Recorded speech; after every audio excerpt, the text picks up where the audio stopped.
I think if there's any Mario Kart thing at all this year, it'll be a focus on Mario Kart Tour, which is the mobile game. I can't imagine them releasing a mobile game and also a new mainline Mario Kart in the same year. That just seems like they're cannibalizing their audience. Perhaps one could help promote the other, this being the mobile game, and then people see the announcement of Mario Kart 9, they're like, oh boy, I'm very excited. I think I'll try out this Mario Kart Tour app, something like that. I'm not marketing research, but but that could work realistically. It's just, have we seen that? Because we really haven't. I mean, with Pocket Camp, we didn't see that tie in with a game. Fire Emblem Heroes didn't see that tie in with a game. Pokemon Go, we saw that tie into a game 2 years later. Yeah. So, I agree with you. I think that'd be smart marketing, but I just don't necessarily think it's going to happen. Who knows? I think Nintendo has woken up and realized that Mario Kart is probably their easiest to sell franchise. Whenever you drop a Mario Kart on a successful Nintendo system, they just shatter records. Even if it's not on a successful Nintendo system the Wii U. Well, then you just release it on the Nintendo Switch and make it the most popular game again. What I'm saying is, it was still successful insanely on the Wii U, is what I meant to say. Yeah, so that was crazy. Isn't Mario Kart 8 Deluxe the best-selling game on Switch right now? It's got 17 million units sold or something crazy like that? It is the best-selling one, and combined with Mario Kart 8 on the Wii U, it is the second best-selling Mario Kart of all time. But even not combining it, if you look at Mario Kart 8 on the Wii U, and then look at it on the Switch, they've sold double what was sold on Wii U, and that was the most successful game on the Wii U. And they sold double of a re-release of the same game. It's I can only imagine what gangbusters the Mario Kart 9 or a Nintendo Kart or something would sell. I mean, I want it, but again, I think it's too early. But do you think it's possible? Because Mario Kart tend to be spring-summer games, so maybe spring-summer 2020. Because I feel like they might reveal one or two big games for spring-summer next year, just like we had with Fire Emblem last year, and we also had Daemon X Machina. So it looks like they will not only stick to 2019 games and actually drop a few beans. They never stick with. They never only stick with the games released this year. They sprinkle in a few next year releases here and there. Yeah, so we're definitely going to see something 2020 related. Mario Kart's tricky because this is the time because Mario Kart 8 Deluxe released on the Switch, and it's just now it's do they really need another Mario Kart game right now? That's the question. Yeah, that's kind of that's my thought process right now too, right? Is that with this holiday, I still don't think you've sold to everybody who, didn't buy a Wii U. You know what I mean? It's I feel like there's one more big push left in the Switch before we get into, okay, now we need to really spread our wings. And I think that big push is Animal Crossing. And I think when all those people who've been waiting for Animal Crossing to get a Switch, they'll probably pick up Mario Kart with it. You know what I mean? Mario Kart seems like the perfect companion game for somebody who's first getting a Switch. And I think they got one more holiday of that where I think the holdouts were people who are Smash fans and Animal Crossing fans. And, there were the early adopters in that first year. Everybody wanted something to play, they bought Mario Kart. Last year, everybody got Smash Brothers, but they wanted a second game for their kids. Oh, let's get Mario Kart. That's great. They had Mario Kart bundles. Let's get Mario Kart. They got that. And there were a lot of holdouts and people who were waiting for Smash Brothers to get their Switch. And then now this year, it's Animal Crossing, right? It's those people who are waiting for Animal Crossing and Pokemon. And you could maybe argue that for Pokemon a little bit last year, but definitely this year with the new gen. You've got two really big holdouts. I think they're going to want to sell the current Mario Kart game to those people. And once they've sold that to literally everybody possible, that's when they announce the new one. I have a feeling that the last push of Mario Kart 8 Deluxe will be this holiday season. I agree. I think with that argument you brought up, you convinced me that the reveal of Mario Kart 9 or Nintendo Kart will most likely happen in the first Nintendo Direct in 2020, after they have finished the big push. Pretty much like the same strategy they had for Pokemon Sword and Shield, that they waited. Or Smash Bros, really. Yeah. Smash was out of nowhere in March. It was early in the year, and then it set up the trajectory of the rest of the year. And I could see them doing that with Mario Kart next year, where, they announce it early in the year, nobody's really expecting it. Boom, it's Nintendo Kart or some crazy, new thing for Mario Kart 9. People are super stoked. They see it at E3. Either it launches late summer or it's their big holiday title. And then there you go. They're set. Completely, and that's why it looks to be a 2020 game, because they need one of those racing type of games, and it will be over 3 years since they launched Mario Kart 8 Deluxe, and at that point, marketing-wise, it is also making sense to drop the new Mario Kart. Okay, so E3, they have already clarified that there will be no hardware news, so no Switch Mini, no Switch Pro. Are they just saving it up for, say, a September Direct? I actually think it's going to be sooner. Here's what I think is going to happen. Do you guys remember what happened with the DS Lite? I don't actually. So it was either the DS Lite or it was like the new 3DS or something. It was one of those two where they said prior to E3, there was the redesign. People knew there was going to be a redesign, and they said prior to E3, there are no plans for new hardware. It's not happening, period. We went all E3, there was nothing. A week and a half after E3, we got the announcement out of nowhere for, I know what it was. It was the DSi. I think it was the DSi. Yeah. It was the DSi. There were rumors of like a new type of DS. I think it was the DSi. You guys can go back and read up your Nintendo history and correct me whether it was DSi or DS Lite or whatever. But then it was like a week and a half after E3. They announced it, and then it got released the next month. And I actually expect something similar to happen this year. And what I think is going to happen is I think we're going to get the announcement of that redesigned Switch about a week and a half after E3 with a surprise release, day and date with Super Mario Maker 2. Ooh, that's a big one. That's a big one. and I think the Mario Maker bundles will be with the new Switch system. I mean, it's just so out of left field. It's like they could, because Nintendo has done this before. Yeah. There's precedent for it. It'd be different if they didn't say prior to an E3 before, we're not working on new hardware. Go the entire E3 and not show hardware, and then a week and a half later be like, here's a new DS. By the way, it's out in 2 weeks. Here you go. It's like, if they didn't do that before, then I would believe this. But I think it's gotta happen. I mean, it's the worst kept secret in the industry at this point. Everybody really knows is. We're gonna get some type of redesign. Yeah, and I will bet it's the Nintendo Switch Mini, because they want to appeal to the handheld crowd, the family crowd, with all those Pokemon, Animal Crossing, Fire Emblem, Three Houses. Those are pretty much migrating franchises from the 3DS. So, and realistically, I mean, what better game to launch that with than a Mario Maker? I mean, that's going to be a multi-million seller kind of game. So, I mean, if you just look at Mario Maker on the Wii U, it sold like what, 4 million units. So if you're looking at Mario Kart 8 compared to Nintendo Switch's Mario Kart 8 Deluxe, and you're getting a full-on sequel, I mean, we're looking at probably minimum 10 million units for Super Mario Maker 2. And if they launch that alongside a new Switch, could you imagine the hardware they're going to push alongside that? Yeah, it's insane. That's what I'm talking about this year, though. This year's crazy for Nintendo. Because you've got that. You've got these redesigns. You've got Mario Maker 2, Pokemon, Animal Crossing. I mean, these are real heavy hitters. And this is a year focused on those games that were those big handheld franchises in the 3DS Wii U era. Things like Fire Emblem, things like Animal Crossing, things like Pokemon.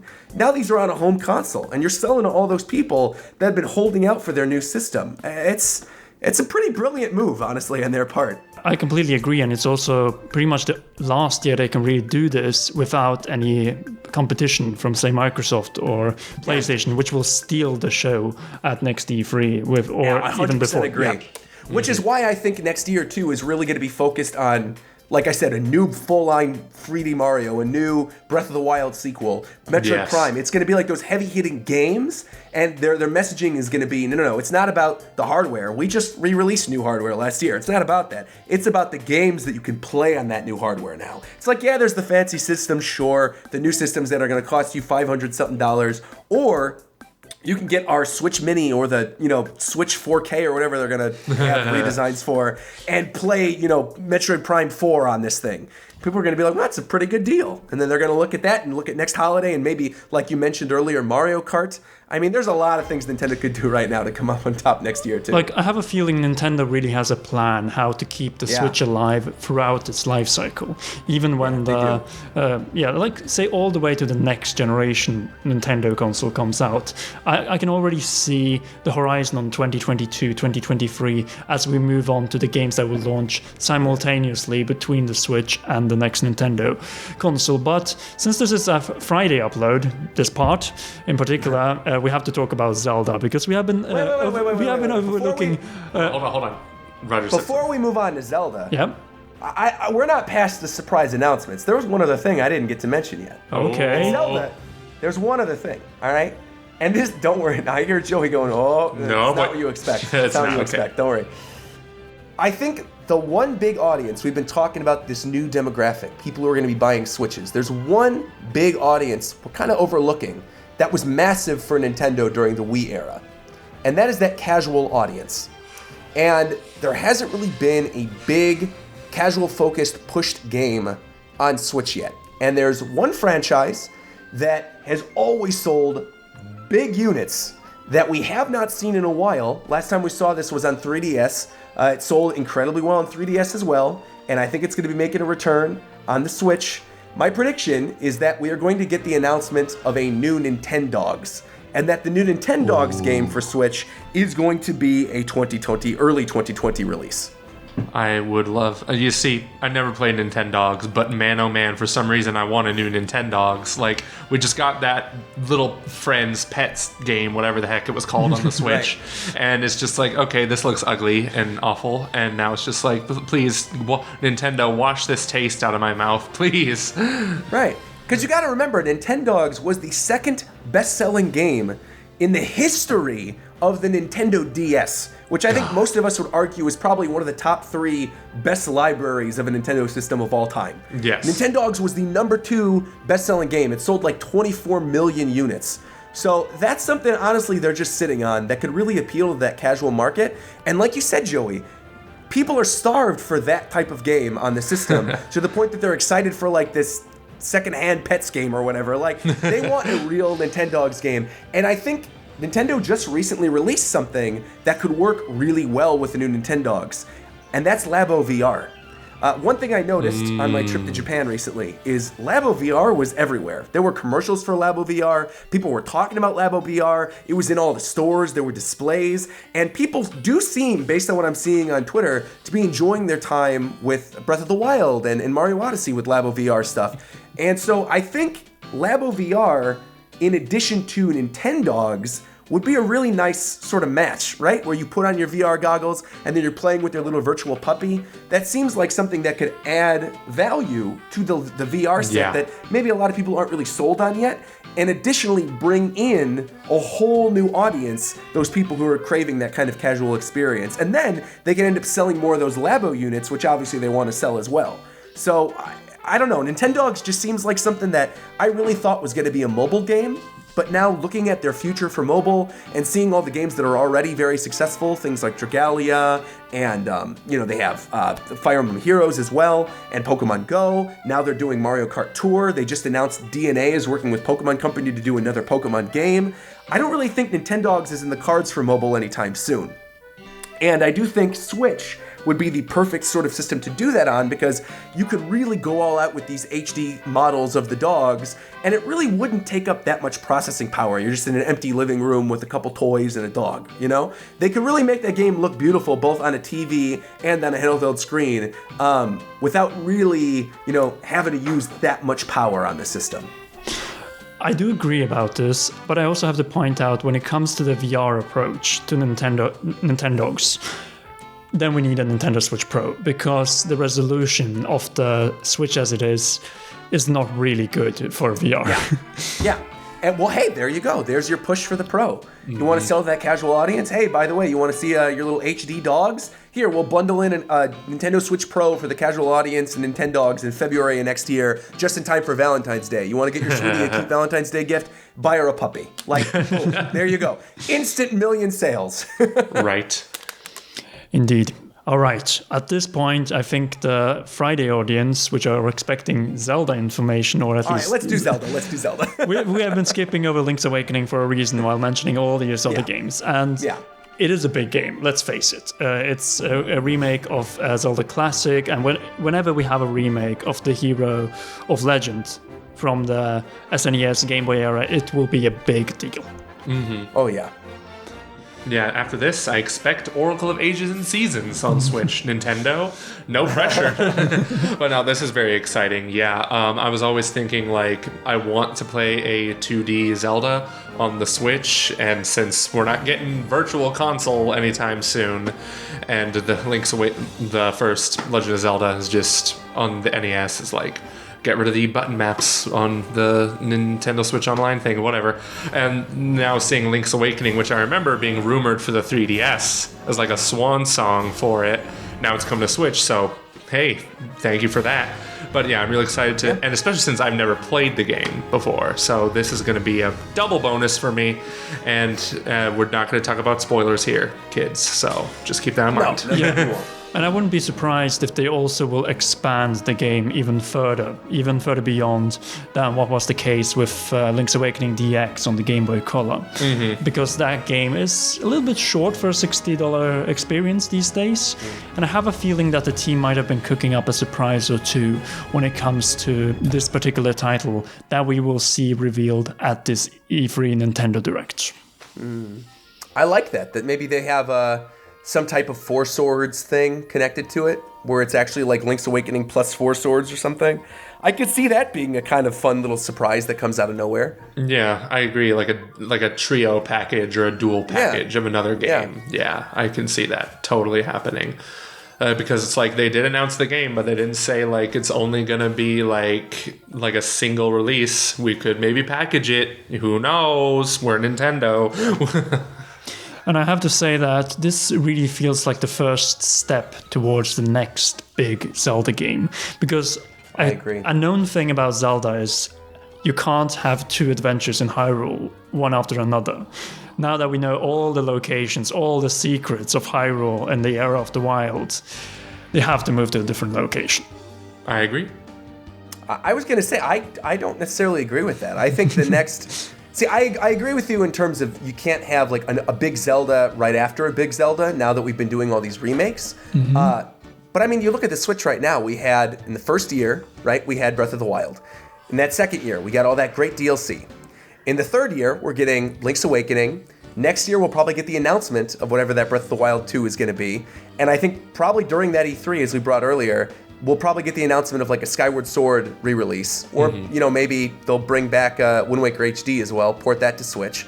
There you go. There's your Zelda fix for next year. And then 2021, we get the big next Zelda game. But to me, I don't know if I necessarily agree with the idea that we're going to a new Hyrule with the next game. I think maybe there'll be a time jump, and obviously the game will be way different, but I think it will be done in the Breath of the Wild engine. There's no way they worked on that engine for all those years, and for that game to be so critically acclaimed, and then for them to just drop it all and build a new engine. So you see more of a Zelda 2 solution where they reuse Hyrule, but then expand it beyond. Yes, absolutely. I would love that. Like everyone, I think, will be up for that and see Breath of the Wild Hyrule rebuilt at state of the art, exploring Castle Town and all the ruined locations, and then there's a whole new element of exploration. And then you have this whole new land that's probably most of the game will take place in, just like was the case in Zelda 2. Some of the things that were in Breath of the Wild, like areas that were closed off, like beyond the northern mountains, where there was just like the giant canyon, fill that in with stuff. Maybe make Gerudo Valley, I mean, like you said, you can have a time skip and then have all these new buildings, these new towns, everything. It'd be exciting to get to revisit this world that everybody loved and spent so much time in, but have it be completely remixed and completely different with a brand new story. And I'm so excited, especially if we get to see the continuation of the story of Breath of the Wild told sort of through flashback of, okay, well, this is what happened when Zelda and Link, went forward with their vision of what Hyrule should be like. After the extermination of Calamity Ganon, I think people are excited to see where they're going to move forward. Yeah, because it felt like a new beginning, pretty much. Like, goodbye to Ganon, goodbye to this old Zelda formula. This was, like, in many ways, this last final nudge to the franchise that was before, acknowledging the timeline, but now it's time to move on to better things and in the future of the franchise. And I have a feeling that this is a process that could result, because I disagree about you. I think we could see the next Zelda game next year, and there's a few reasons for it. Number one is that it is the 20th installment in the Zelda franchise. And when it comes to the year, we have 2020, it is kind of perfect for Zelda to do that. And then but Nintendo doesn't care about those patterns. I'm not done yet. Okay. Skyward Sword HD remake on the 10th anniversary in 2021. That makes more sense to me. I agree it's coming out in 2020, but they don't care about but Nintendo doesn't care about patterns. If they did, they would have released Breath of the Wild on the 30th anniversary. But it was delayed. That's why. Oh, well, they didn't care, like I said. Like I said, they don't care. But yeah, that's. I still think it is 2020 though, like you said, because it's like, why would they not reuse the assets of the original engine? It depends a little bit on 3D Mario, because I doubt they will again launch a 3D Mario the same year as a new 3D Zelda. Yeah, see, I think my guess right now is that 2020's big holiday game is going to be Mario Odyssey 2. But I agree with you that if Mario Odyssey 2 is not the big 2020 holiday game, that the big 2020 holiday game could be Breath of the Wild 2. But it really is dependent. I agree with you. I don't think they're going to do both again in 1 year. And I certainly don't think Metroid Prime 4 is going to be ready for next year. That's at earliest 2021. So, yeah, it's going to have to be Mario or Zelda. It will be one of those two. And I think we have pretty much reached the end here. But before we end, one last prediction. Link's Awakening launching in which month? Or delayed to 2020? Oh, have they given a holiday? Have they said holiday? No, they just said 2019. Just 2019. Well, and instead, if you don't mind, could I ask you guys what you think the release schedule is going to look like from August to December? Conrad if we can place the games that we know, because that might make this easier. Because I think November's Pokemon, right? The September slot seems to be kind of open. September could be Mario Rabbids 2. There you go. Wasn't that a September game before? That was an August. That was an August game. Oh, close. Okay, very close to September. Yeah, super close. 2019 is just packed, so you just need to fit it somewhere in there.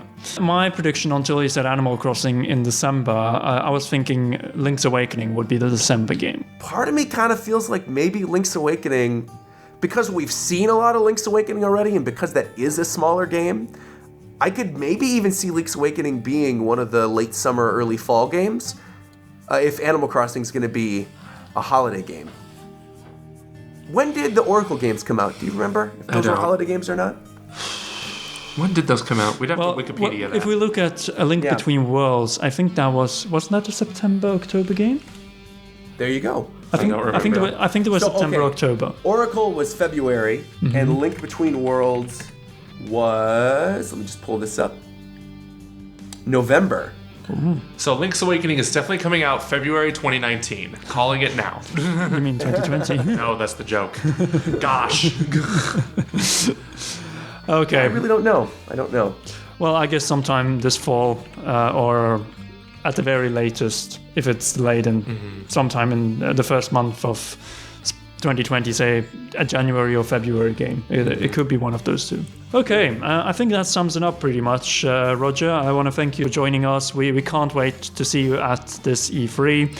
And so much fun. Where can they find you? You can find me everywhere on Roger's Base, on YouTube, on Twitter, on Twitch, and on Instagram. And I have a very fun video coming up.